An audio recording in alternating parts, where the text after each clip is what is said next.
আজ বুধবার 18 ফেব্রুয়ারি 2026। সৌদি আরবের পবিত্র মাহে রমজানের চাঁদ দেখা গেছে। সেই অনুযায়ী বৃহস্পতিবার 19 ফেব্রুয়ারি 2026 থেকে সৌদি আরব সহ মধ্যপ্রাচ্যের বিভিন্ন দেশে রমজান শুরু হবে। সাধারণত সৌদি আরবের একদিন পর বাংলাদেশে রমজান শুরু হয়। তাই বাংলাদেশের জাতীয় চাঁদ দেখা কমিটির সিদ্ধান্ত অনুযায়ী শুক্রবার 20 ফেব্রুয়ারি 2026 থেকে বাংলাদেশের পবিত্র মাহে রমজান শুরু হওয়ার সম্ভাবনা রয়েছে। পবিত্র মাহে রমজান মুসলিম উম্মার জন্য অত্যন্ত গুরুত্বপূর্ণ ও তাৎপর্যময় একটি মাস। আজ বুধবার 18 ফেব্রুয়ারি 2026 তারিখে সৌদি আরবের রমজানের চাঁদ দেখা গেছে। এর ফলে বৃহস্পতিবার 19 ফেব্রুয়ারি 2026 থেকে সৌদি আরব সহ মধ্যপ্রাচ্যের বিভিন্ন দেশে রোজা শুরু হবে। সৌদি আরবের একদিন পর বাংলাদেশে রমজান শুরু হওয়ার প্রচলন রয়েছে। সেই অনুযায়ী বাংলাদেশের জাতীয় চাঁদ দেখা কমিটির আনুষ্ঠানিক ঘোষণার ভিত্তিতে শুক্রবার 20 ফেব্রুয়ারি 2026 থেকে পবিত্র মাহে রমজানের শুরু হওয়ার সম্ভাবনা রয়েছে। রমজান মাস ইসলামের 5টি মূল স্তম্ভের একটি। সিয়াম বা রোজা পালন। মহান আল্লাহ তাআলা কোরআনে নির্দেশ দিয়েছেন যাতে মুমিনরা রোজার মাধ্যমে তাকওয়া বা আল্লাহ ভীতি অর্জন করতে পারে।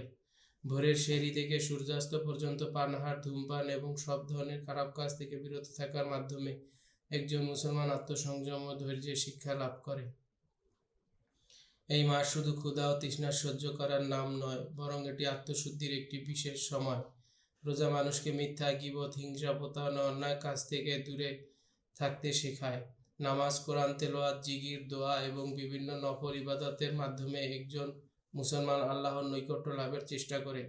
বিশেষ করে তারাবির নামাজ এবং কোরআন খতমের মাধ্যমে মসজিদগুলোতে এক অনন্য ধর্মীয় পরিবেশ সৃষ্টি হয়। রমজানের একটি গুরুত্বপূর্ণ অংশ হল ইফতার। সারাদিন রোজা রাখার পর সূর্যাস্তের সাথে সাথে খেজুর ও পানি দিয়ে ইফতার করা সুন্নাত। পরিবার, আত্মীয়স্বজন ও প্রতিবেশীদের সঙ্গে ইফতার ভাগাভাগি করার মাধ্যমে সামাজিক বন্ধন দৃঢ় হয়। এছাড়া অসহায় দরিদ্র মানুষের জন্য ইফতারির ব্যবস্থা করা অত্যন্ত সওয়াবের কাজ হিসেবে বিবেচিত। এই মাসে জাকাত ফিতরা প্রদান বিশেষ গুরুত্ব বহন করে। যাদের উপর জাকাত ফরজ তারা এই সময় তা আদায় করে থাকেন। ঈদের সময় ফিতরা প্রদান করা হয় যাতে দরিদ্র মানুষরা ঈদের আনন্দে অংশ নিতে পারে। এর মাধ্যমে সমাজে সাম্য ও সহমর্মিতার চেতনা গড়ে ওঠে। রমজানের শেষ 10 দিন বিশেষভাবে ফজিলতপূর্ণ। এই সময়ের মধ্যে রয়েছে মহিমান্বিত রাত লাইলাতুল কদর, যা হাজার মাসের চেয়ে উত্তম। এই রাতে ইবাদত করলে অগণিত সওয়াব লাভ করা যায়। অনেক মুসলমান এই সময়ে ইত্তেকাফে বসে পুরোপুরি ইবাদতে নিজেকে নিয়োজিত করেন। বাংলাদেশে রমজান শুরুর আগে ধর্মীয় সামাজিক প্রস্তুতি দেখা যায়। মসজিদগুলোতে পরিষ্কার পরিচ্ছন্ন করা হয়, বাজারে নিত্যপ্রয়োজনীয় পণ্যের চাহিদা বেড়ে যায় এবং মানুষের সেহরি ও ইফতারের সময়সূচি অনুযায়ী তাদের দৈনন্দিন জীবনযাত্রা গুছিয়ে নেয়। গণমাধ্যমগুলোতে রমজান কেন্দ্রিক বিভিন্ন অনুষ্ঠান প্রচারিত হয়। রমজান ব্যক্তিগত সামাজিক পরিবর্তনের একটি গুরুত্বপূর্ণ সুযোগ। এই মাসে মানুষ দান সদকা বৃদ্ধি করে, অন্যের প্রতি সহানুভূতিশীল হয় এবং আত্মশুদ্ধির মাধ্যমে নিজের চরিত্র উন্নত করার চেষ্টা করে। ধৈর্য, সংযম ও মানবিকতার শিক্ষা এই মাসের প্রধান বার্তা।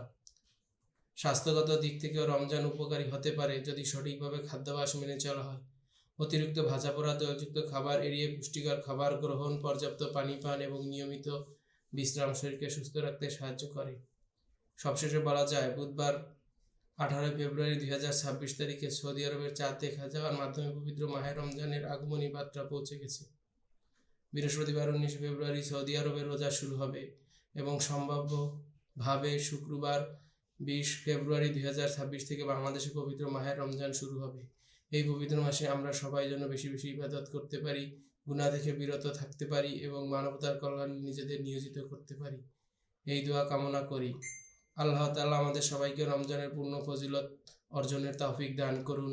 আমিন।